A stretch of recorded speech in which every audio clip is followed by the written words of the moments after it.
Ako si Jana, isang grade 6 student, at gusto kong i-share sa inyo ang nakakikilabot na karanasan ko.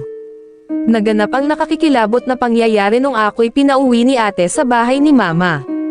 Pinagbilin sa akin ni ate na bantayan ko muna ang bahay dahil sinamahan ni ate na ipagamot si mama, kaya dumiretso na akong umuwi sa tinitirhang bahay ni mama.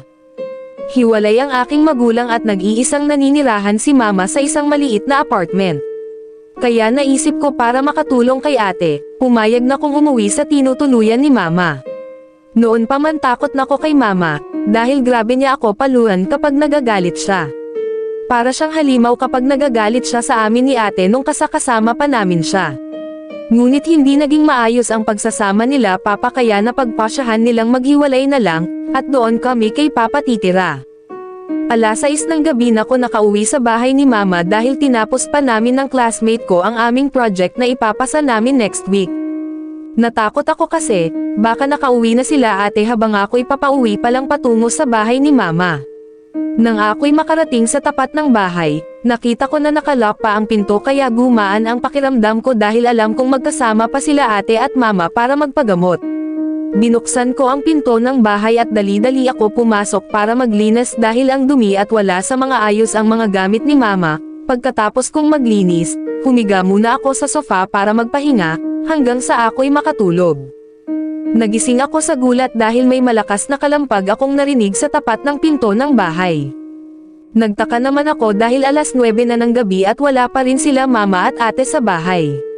Laking gulat na may pagtataka nang nakita ko ang phone ko, dahil sa 40 missed calls at sa daming message ni ate. Nang babasahin ko na ang message ni ate, narinig ko na naman ang malakas na kalampag, ngunit nanggaling naman sa pintuan ng kusina, sa likod ng bahay. Dali-dali akong tumayo para tingnan, kasi baka may pusang gustong pumasok ng bahay. At nang papunta na ako sa kusina, may nakita akong aninag ng tao sa bintana na tila tumakbo ng mabilis.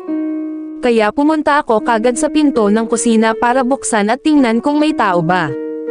At bago ko hawakan ang doorknob nakita ko ang message ni ate at ang sabi niya, "Jana, kahit anong gawin mo, wag na wag mong pagbubuksan ng pinto si mama, magtago ka sa loob ng bahay, nakatakas siya sa mental hospital at hinahanap ka, meron siyang hawak na kutsilyo kaya magtago ka sa loob at ilak mo ang mga pinto at bintana." Nang nabasa ko ang message ni ate, bigla akong nanghina sa takot, pinilit kong makatakbo sa kwarto para magtago, ngunit nang papunta na ko sa kwarto, nakita ko si mama sa labas ng bintana at nakatingin sa akin ng masama at nakangiti at duguan ng kanyang mga kamay at katawan, habang hawak ang kutsilyo.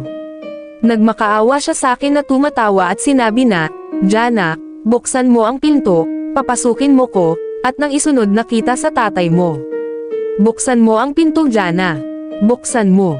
Napasigaw ako ng malakas at tumakbo ako agad sa kwarto at nilak ang pintuan nito. Lumipas ang minuto na sumisigaw si mama sa labas, at tinatawag ang pangalan ko na tila pilit niyang binubuksan ang pinto ng kusina.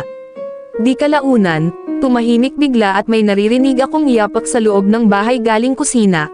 Takot na takot ako at nag-message kay ate na umuwi na agad ng bahay para tulungan ako. Maya-maya ay, may narinig akong nagsalita ng dahan-dahan na, "Jana, asan ka na? Andito na si mama."